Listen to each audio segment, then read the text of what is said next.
Welcome back, everyone, and I have to address India again.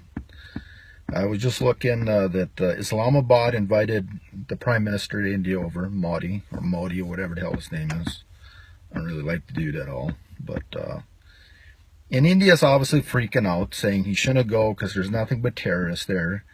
And the general consensus was that Pakistan just wants them over there because they're broke. Well, you know why they're broke? It's because of India. And they think it's funny. They think it's funny that they got that big lobby going around saying everyone's a terrorist there, so it kills your tourism, saying it's unsafe to travel there, getting all these companies not to invest in them. And they think it's a big joke that the unemployment is 10% in Pakistan. They think it's a joke that they don't have enough money for schools and education and food and all this other stuff. And I mean, they're just evil people, and there's no way to deal with them. I know a lot of you guys are really emotional. Obviously, in my last video you got pretty mad. I see a lot of bad comments, but hey, I don't really care. If it's one against, I mean, I'll hold my ground. I'm tough like you guys. I don't really give a shit. And I try to be honest with you.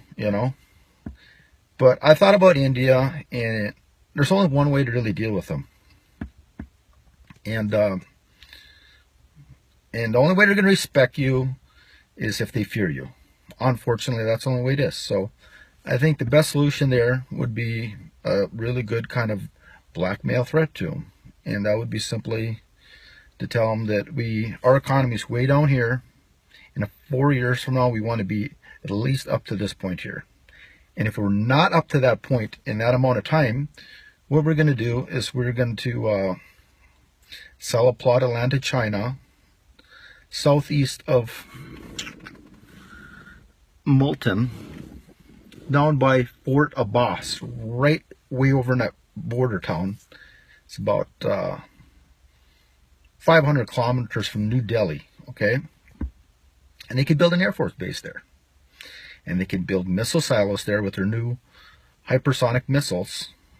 It's only 500 kilometers away. And those missiles could impact New Delhi in about 4 minutes and 10 seconds. And those Russian S-400 missiles, they won't do nothing. There's nothing they would have to stop impact. And they could put bunker busters in them. They could put nukes in them. They could put imps in them. So if they think it's a big, funny game screwing with your economy, big, funny game, the mess with people's lives, then that's a big funny game too. That's a big funny game that China can have some hypersonic missiles sitting there right on that border, 500 kilometers from them. They can impact them, and they can sit and worry about that 24 hours a day, 7 days a week, 365 days a year. And then they can think that's a big joke too. And then I think if you put that kind of pressure on them, direct threat like that they'll understand to back off.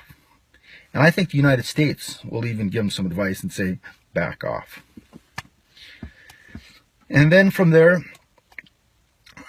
once Pakistan gets an opportunity, I think a realistic goal for them economic-wise would be Mexico.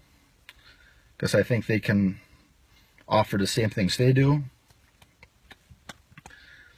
And I'm going to go over a couple things here. Trends with the United States. Just some technology stuff really quick.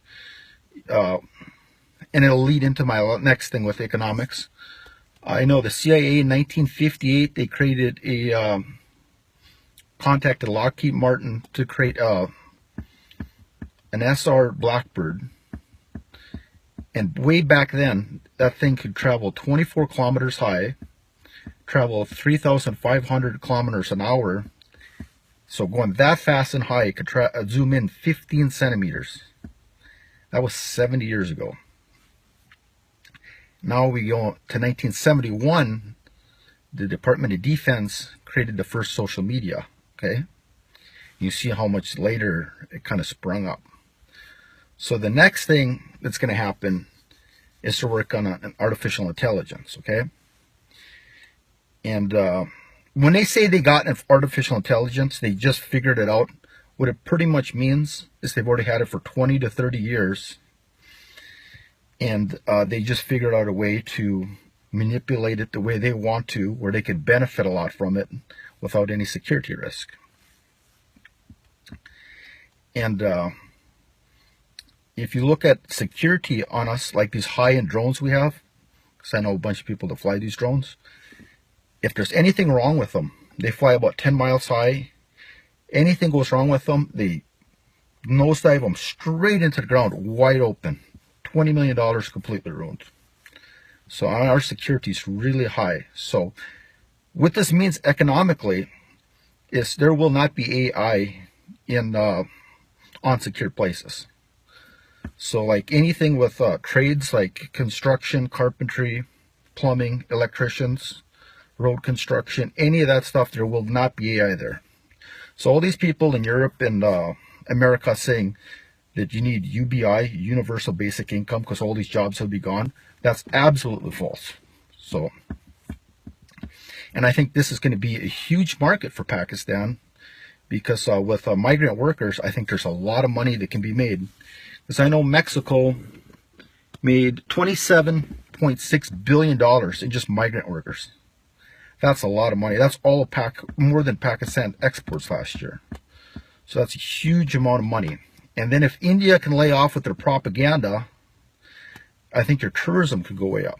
Because your tourism is only generating $328 million a year, where Mexico is darn near $20 billion a year. So that's a lot of money. If you can incorporate those two things, life will get a lot better for you guys. And I know there's a girl called Ava Zubek that's really promoting your tourism over there, and she's doing a great job. I mean, the girl is terrifically talented and intelligent and good looking. I mean, she could easily be an actress in Hollywood, I believe. But the only problem with her is she's so kind-hearted that she doesn't want to offend anybody. So she doesn't want to offend Pakistan by saying that you actually have to look at these other tourism places that compete against you, and you have to be able to offer more than they do. Because in this tourism, a lot of people are spoiled.